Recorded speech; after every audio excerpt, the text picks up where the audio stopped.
Welcome back, friends. Thanks for joining me at Stamping Tips with Nancy.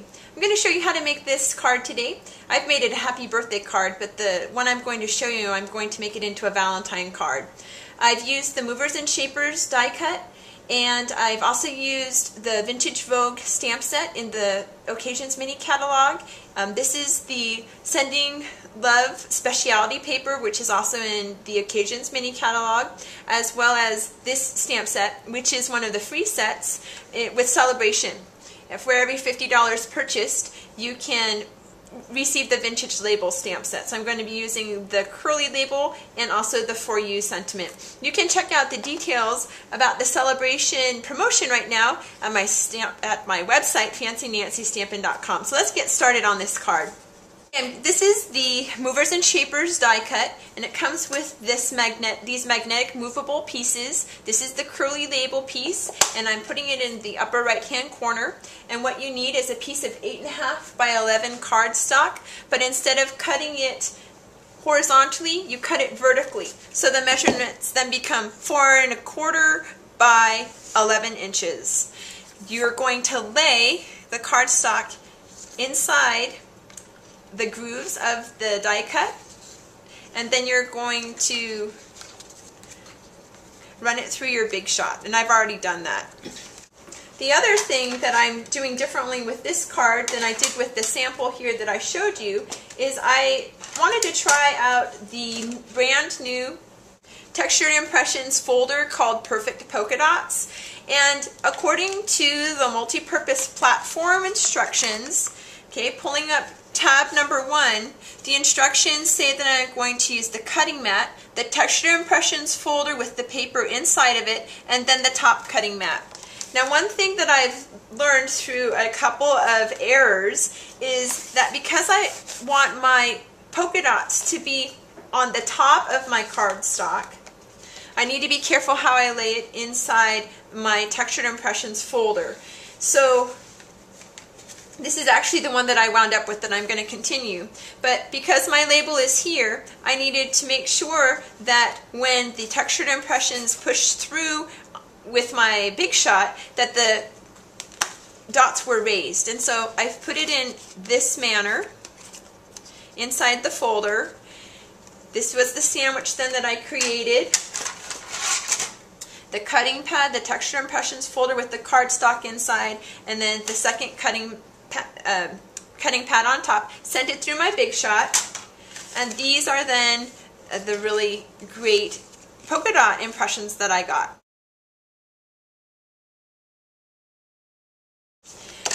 This is, as I mentioned before, the Sending Love specialty paper found in the Occasions mini catalog, and what I've done is that this is the same piece of cardstock. This piece here is 1.5 inches in width by 5.5, and then the back side, as you can see, is this really cute chocolate chip flower paper, and this is cut at 1 inch. So then I adhered the 1 inch piece of chocolate chip to the 1.5 inch piece of the glittery flowers and adhered it then to the top of my card.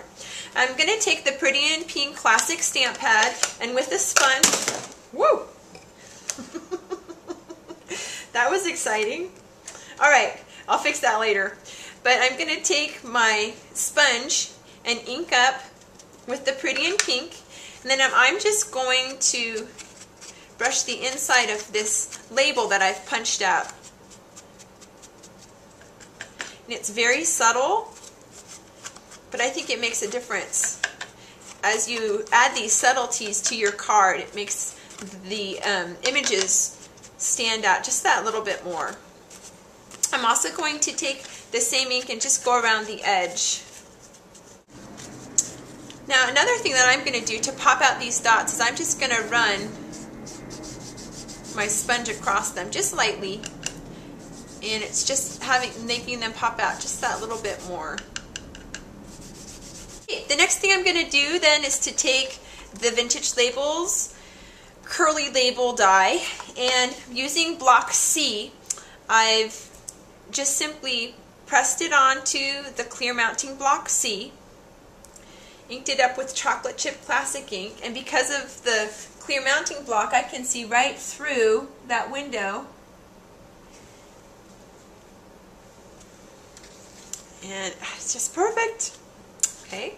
Then taking the For You sentiment from that same set, using the clear mounting block C, also with chocolate chip, I'm going to stamp it right in the center there, For You. As you can see, the stamp edge stamped on my project, and that's not what I want. So what I've done is I took my curly label stamp, stamped it on to these scratch pieces of Pretty in Pink that I had cut out with my Movers and Shapers curly label, and I stamped it onto the Pretty in Pink, and then I cut out just inside the border here, and I'm just going to, I put snail in the back, and I'm just going to put it right on here to cover up that mistake, because that really bothered me.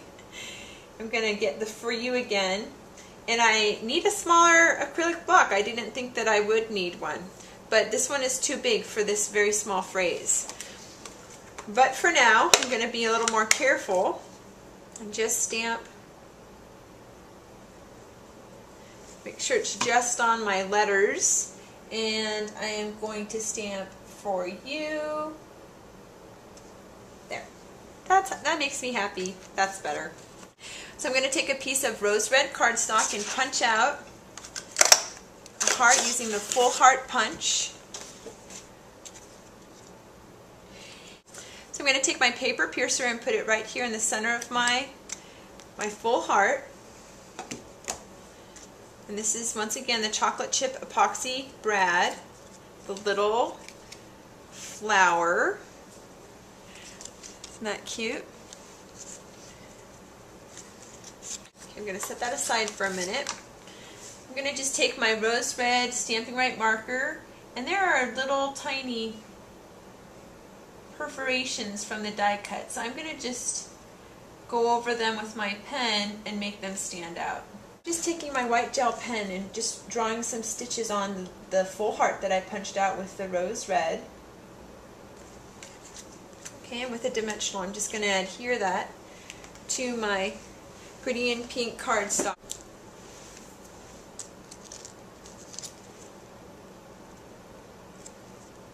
I'm taking a piece of Grow Green ribbon, about 4.5 to 5 inches.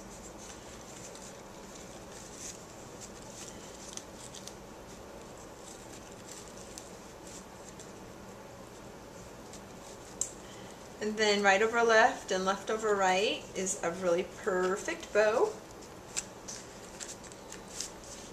I'm going to just cut off my ends here. Hope that this was helpful for you and that you enjoy this project. Love to hear any comments, or if you have any questions, feel free to email me and I'll be happy to answer them. There you go. Have a great day. Bye!